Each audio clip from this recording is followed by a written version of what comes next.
Je vais prier. Seigneur, bénis notre frère qui va nous apporter le message ce matin, soit avec lui, soit avec nous. Que ton esprit soit sur nous pour bien comprendre ce que tu veux, ce que notre frère veut nous enseigner. Et puis, aide-nous à marcher dans tes voies. Amen.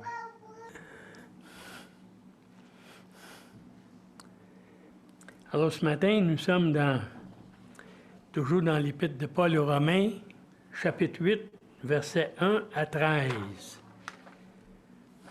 On poursuit cette étude-là, qui traite de la sanctification par l'union avec Christ en sa mort et sa résurrection. Alors, cette sanctification est possible par la délivrance de la puissance du péché, qui est inné, qui est naturel au cœur de l'homme, et tout ceci se réalise en 13 étapes. Bon, je nommerai pas les 13 étapes, vous les avez déjà entendues, mais ce matin, on va faire les étapes 7 et 8. La dernière fois, on a fait l'étape 6. Et puis, les étapes 7 et 8, c'est par l'Esprit qui libère de la vieille nature et produit la justice. Et puis, le 8, c'est par la victoire de l'Esprit sur la vieille nature. Alors, on va passer au texte d'aujourd'hui, qui est dans le verset 1. « Il n'y a donc maintenant aucune condamnation pour ceux qui sont en Jésus-Christ. En effet, la loi de l'Esprit de vie en Jésus-Christ m'a affranchi de la loi du péché et de la mort. Car chose impossible à la loi, parce que la chair la rendait sans force. Dieu a condamné le péché dans la chair en envoyant, à cause du péché, son propre Fils dans une chair semblable à celle du péché. Et cela afin que la justice de la loi soit accomplie en nous, qui marchons non selon la chair, mais selon l'Esprit. Ceux, en effet, qui vivent selon la chair s'affectionnent aux choses de la chair, tandis que ceux qui vivent selon l'Esprit s'affectionnent aux choses de l'Esprit. Et l'affection de la chair, c'est la mort, tandis que l'affection de l'Esprit, c'est la vie et la paix. Car l'affection de la chair est inimitié contre Dieu, parce qu'elle ne se soumet pas à la loi de Dieu et qu'elle ne le peut pas, elle ne le peut même pas. Or, ceux qui vivent selon la chair ne sauraient plaire à Dieu. Pour vous, vous ne vivez pas selon la chair, mais selon l'Esprit, si du moins l'Esprit de Dieu habite en vous. Si quelqu'un n'a pas l'Esprit de Christ, il ne lui appartient pas. Et si Christ est en vous, le corps, il est vrai, est mort à cause du péché, mais l'Esprit est vie à cause de la justice. Et si l'Esprit de celui qui a ressuscité Jésus d'entre les morts habite en vous, celui qui a ressuscité Christ d'entre les morts rendra aussi la vie à vos corps mortels par son Esprit qui habite en vous. Ainsi donc, frères, nous ne sommes point redevables à la chair pour vivre selon la chair. Si vous vivez selon la chair, vous mourrez, mais si par l'Esprit vous faites mourir les actions du corps, vous vivrez. Alors, on va commencer par les versets 1 et 2. Il n'y a donc maintenant aucune condamnation pour ceux qui sont en Jésus-Christ. En effet, la loi de l'Esprit de vie en Jésus-Christ m'a affranchi de la loi du péché et de la mort. Le donc, du verset 1, il n'y a donc, est le résultat ou la conséquence de la vérité qui vient d'être enseignée. Normalement, il introduit la conclusion du verset précédent, mais ici, il introduit les résultats incroyables de l'enseignement de Paul dans les 7 chapitres précédents. La justification est reçue par la foi seule sur la base de la grâce de Dieu. Paul dit qu'il n'y a donc maintenant aucune condamnation pour ceux qui sont en Jésus-Christ.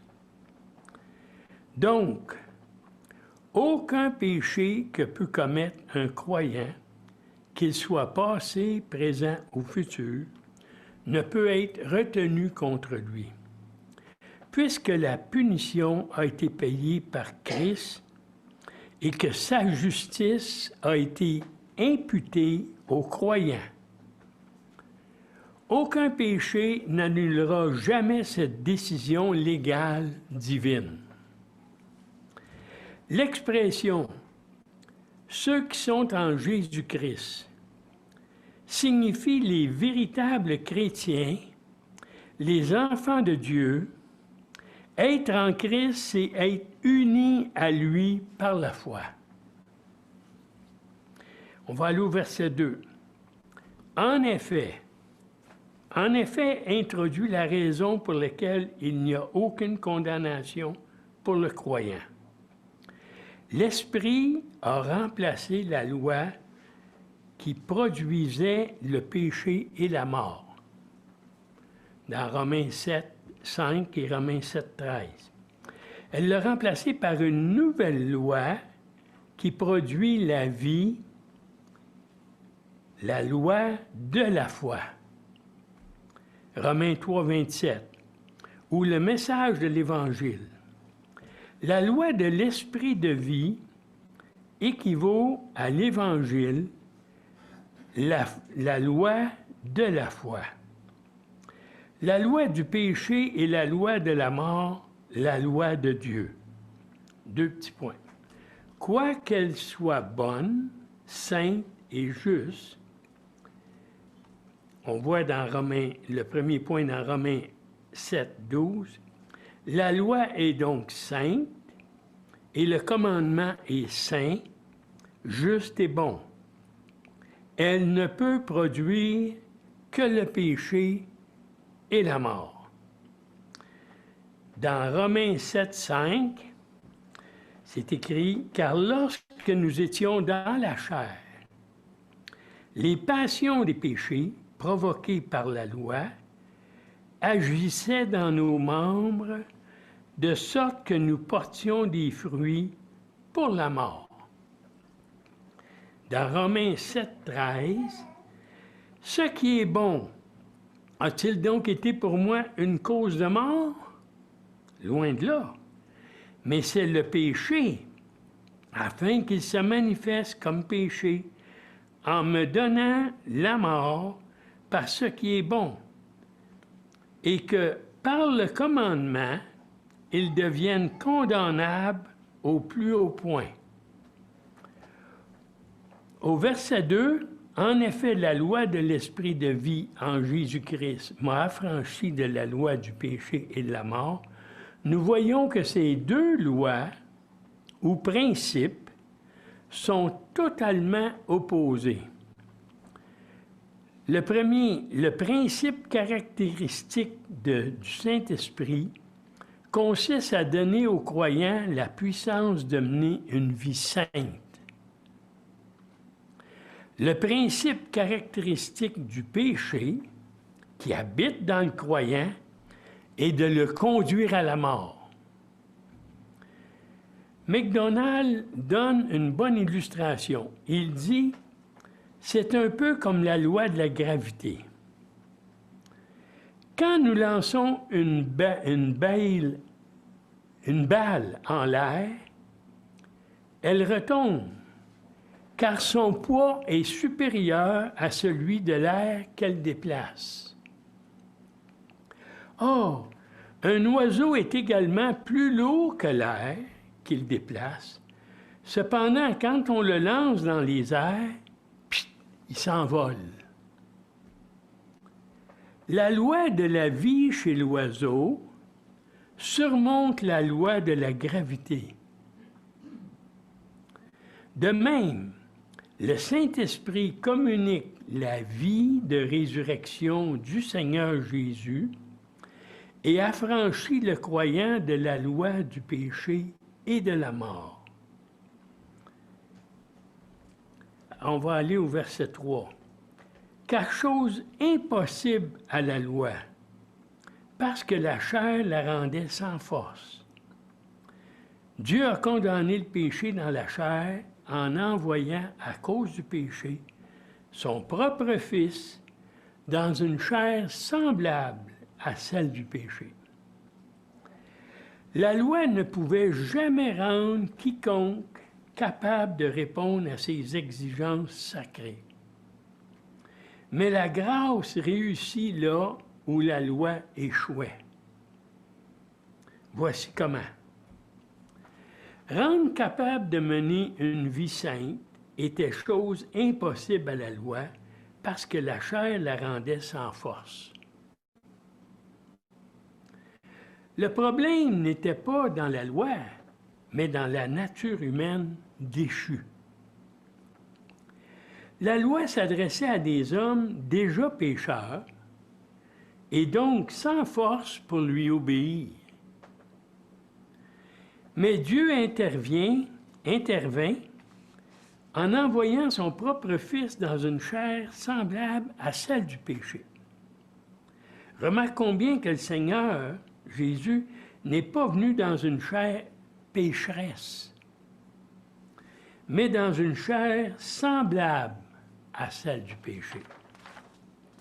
En effet, il ne pécha pas, il était sans péché et il n'y avait en lui aucun péché.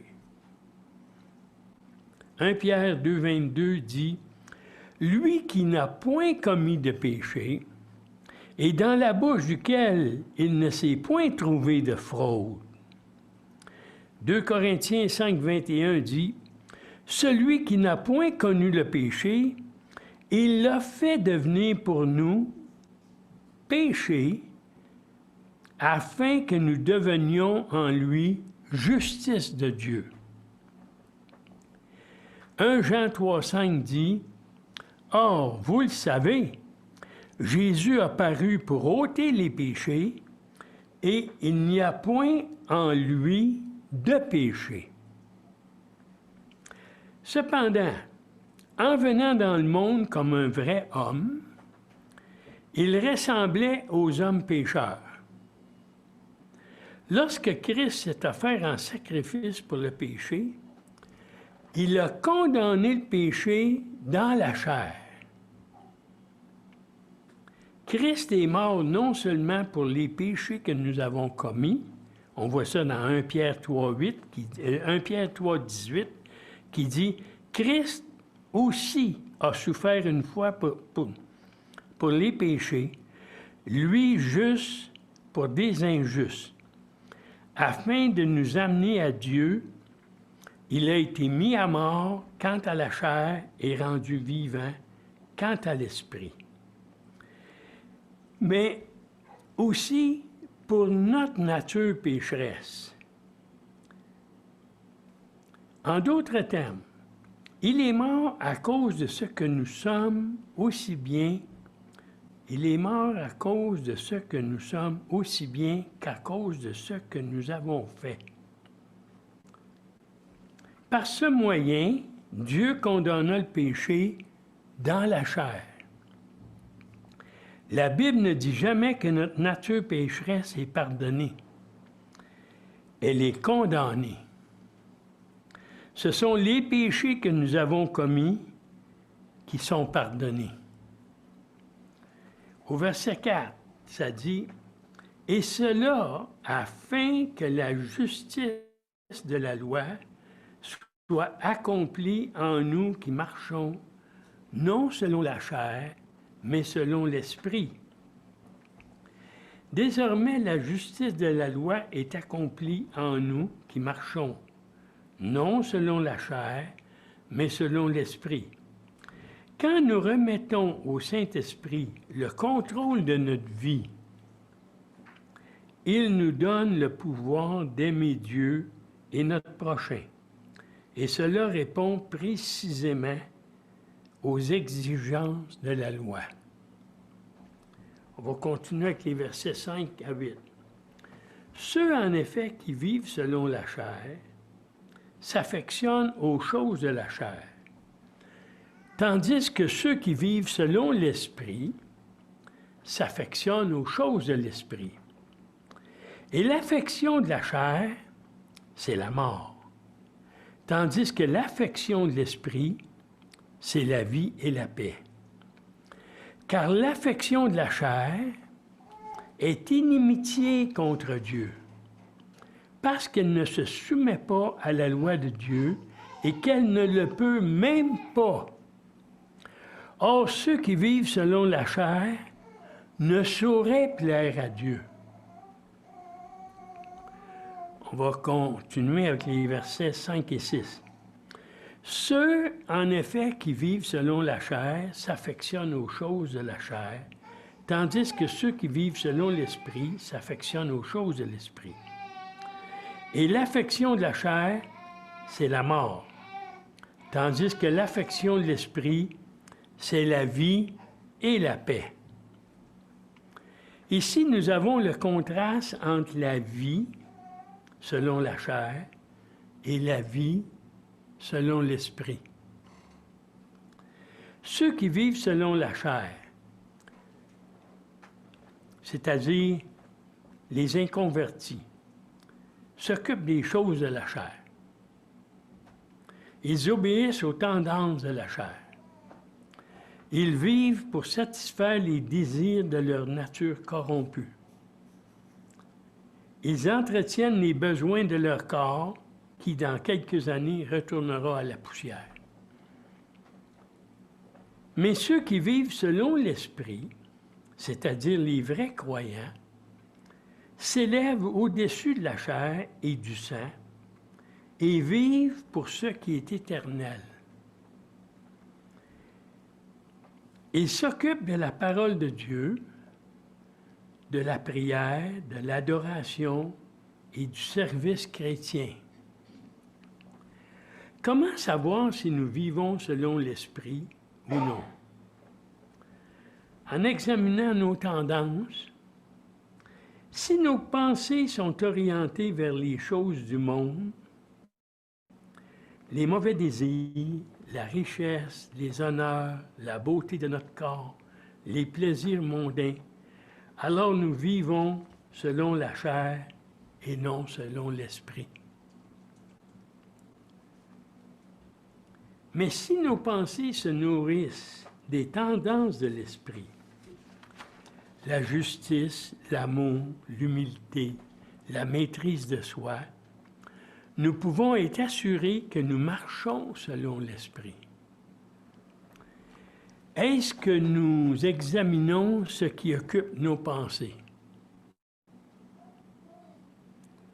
On va continuer avec les versets 7 et 8. Car l'affection de la chair est inimitié contre Dieu, parce qu'elle ne se soumet pas à la loi de Dieu et qu'elle ne le peut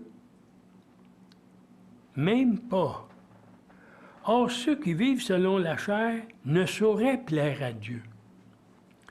Les tendances de la chair, c'est-à-dire la vie qui est assujettie à la nature pécheresse, sont ennemies de Dieu. Ce n'est donc pas simplement vivre séparé de Dieu, mais c'est vivre en opposition à lui. C'est une vie qui refuse de se soumettre à la volonté de Dieu et à l'autorité de Dieu. Voyons Jacques 4,4. Adultères que vous êtes, ne savez-vous pas que l'amour du monde est inimitié contre Dieu? Celui donc qui veut être ami du monde se rend ennemi de Dieu. On va continuer avec les versets 9 à 11. Pour vous, vous ne vivez pas selon la chair, mais selon l'Esprit, si du moins l'Esprit de Dieu habite en vous. Si quelqu'un n'a pas l'Esprit de Christ, il ne lui appartient pas. Et si Christ est en vous, le corps, il est vrai, est mort à cause du péché, mais l'Esprit est vie à cause de la justice. Et si l'Esprit de celui qui a ressuscité Jésus d'entre les morts habite en vous, celui qui a ressuscité Christ d'entre les morts rendra aussi la vie à vos corps mortels par son Esprit qui habite en vous. On va commencer avec le verset 9. Pour vous qui ne vivez pas selon la chair, mais selon l'Esprit, si du moins l'Esprit de Dieu habite en vous, si quelqu'un n'a pas l'Esprit de Dieu, il ne lui appartient pas. Dans ces versets, les expressions Esprit, Esprit de Dieu et Esprit de Christ désignent la même personne, le Saint-Esprit. Pour mieux faire comprendre ces expressions, quelqu'un donnait une illustration simple empruntée au domaine de l'eau, qui nous permettra de mieux comprendre les liens entre Dieu, Christ et l'Esprit. Dieu est la source de l'eau. Christ est la canalisation qui amène l'eau à la terre. Et l'Esprit est l'eau qui émane de Dieu et nous est communiquée par Christ. Quand une personne est convertie, elle ne vit plus selon la chair, mais selon l'Esprit. Le chrétien vit dans une sphère nouvelle, tout comme le poisson vit dans l'eau et l'homme dans l'air. Le croyant, lui, il vit dans l'Esprit. Il ne vit pas seulement dans l'Esprit, mais l'Esprit vit en lui. En fait, si l'Esprit de Dieu ne vit pas en lui, il ne lui appartient pas. Donc, il n'est pas un enfant de Dieu et il n'est pas sauvé. La présence du Saint-Esprit dans une personne prouve qu'elle possède la foi qui sauve. Ici, Paul dit, en fait, « Vous pouvez avoir l'assurance de votre salut si l'Esprit de Dieu habite en vous. » Précisons que le terme « oikeo » habite, renferme l'idée de se trouver chez soi. C'est donc dire que de manière merveilleuse et incompréhensible, l'Esprit même de Dieu fait sa demeure dans la vie de chaque personne qui met sa foi en Jésus-Christ. L'envers de cette réalité est également vrai. Si quelqu'un n'a pas l'Esprit de Christ, il ne lui appartient pas. La personne qui ne manifeste aucunement la présence, la puissance et le fruit de l'Esprit de Dieu dans sa vie ne saurait prétendre légitimement avoir Christ pour Sauveur et Seigneur. La personne qui ne manifeste aucune aspiration pour les choses de Dieu et qui ne cherche pas à éviter le péché ou à plaire passionnément à Dieu n'est pas habitée par le Saint-Esprit, ce qui fait qu'elle n'appartient pas à Christ. À la lumière de cette vérité qui fait réfléchir, Paul exhorte d'ailleurs les gens de Corinthe qui se disent chrétiens. Examinez-vous vous-même pour savoir si vous êtes dans la foi.